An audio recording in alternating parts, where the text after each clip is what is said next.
তাআলা অন্য আয়াতে বলেন, وَنَزَّلْنَا مِنَ السَّمَاءِ مَاءً مُبَارَكًا فَأَنبَتْنَا بِهِ جَنَّاتٍ وَحَبَّ الْحَصِيدِ। আল্লাহ তাআলা বলেন, আমি আসমান থেকে পানি বর্ষণ করি। তোমরা ভাবছো এটা বৃষ্টির পানি, এই বৃষ্টির পানির কারণে বিরক্ত বোধ তোমরা করছো। আল্লাহ তাআলা ডাইরেক্ট একবারে এডিশনাল ভাবে তিনি বলছেন, সাধারণভাবে ঘোষণা করছেন, মা আব মুবারকা, আমি আসমান থেকে বৃষ্টির মাধ্যমে যে পানিটা অবতরণ করছি এটা হচ্ছে বরকতি পানি, রহমতের পানি। জোরে জোরে বলেন সুবহানাল্লাহ। এটা আমার কথা না, আল্লাহর কথা। আল্লাহ তাআলা বলছেন মা আব মুবারকা, এটা বরকতময়। তুমি দেখছো হয়তোবা সাময়িক সময়ের জন্য কষ্ট হচ্ছে, কিন্তু এই পানি যদি না থাকতো তোমরা কয়দিন আম গাছ, কাঁঠাল গাছ, নারিকেল গাছে তোমরা পানি দাও, সব পানি দাও, ধান খেতে কোনোদিন আম গাছ বেচারারে কোনোদিন এক বালতি পানি দাও না, কথা ঠিক কিনা বলেন?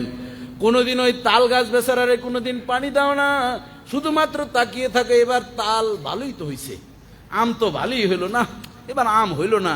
কোনোদিন কল্পনা করছেন আপনার ঘরের পিছনে যে একটা আতাফল গাছ আছে ওইটাতে একটু পানি দিয়েছেন? কোনোদিন নিয়ত করেন নাই, এগুলো তো এমনিতেই হয়, এইগুলো হচ্ছে আল্লাহর মাল, কথা ঠিক না বলেন? কিন্তু যত চাষাবাদ ওই ধান খেতে আর ওই সবজির খেতে, কিন্তু এর 10 ভাগের 1 ভাগ আপনার আশেপাশের ফলজ গাছ এবং বনজ যেই ধরনের ঔষধি গাছ আছে সেগুলোর একটু যত্ন করার দরকার আছে না নাই?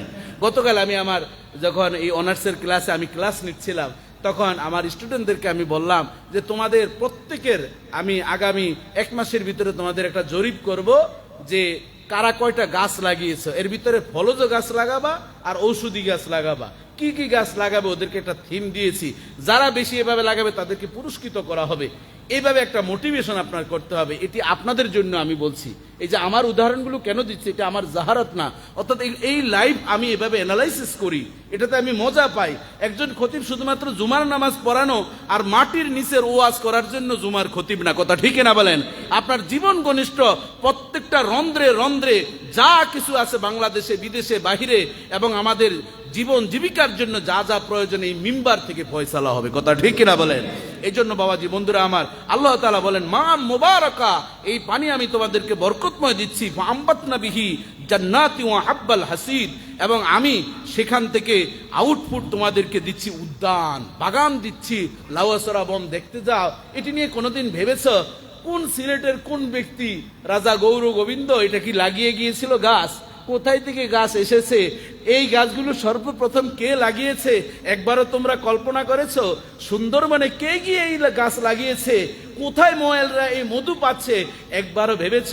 আমি আল্লাহ থরে থরে এই গাছগুলো আমার ফেরেশতাদের মাধ্যমে লাগিয়ে আমি আল্লাহ উদ্যান তৈরি করেছি, যাতে আমার সৃষ্টিজীব তারা নিষ্কুলুষ অক্সিজেন পায়, তারা সুন্দরভাবে বসবাস করতে পারে। শুধু তাই নয়, সারাদিন যা সীসা, পারদ, নিকোটিন এই বাতাসের সাথে লেগে যায়, আমি আল্লাহ আমার রহমতের ডিফেন্স ফেরেশতাদের দিয়ে সারা রাত রিপেয়ার করে পরিচ্ছন্ন করে সকালে রিহুন নাসিম ইয়াতি মিনাল জান্নাহ, জান্নাতি হিমেল হাওয়া এটি জান্নাত থেকে আসতে থাকে, আর নিষ্কুলুষ আবহাওয়া বাতাস আমি দিনের বেলায় সকাল থেকে বান্দাদের জন্য প্রবাহমান করতে থাকি। জবান খুলবেন আল্লাহু আকবার, জবান খুলবেন আল্লাহু আকবার।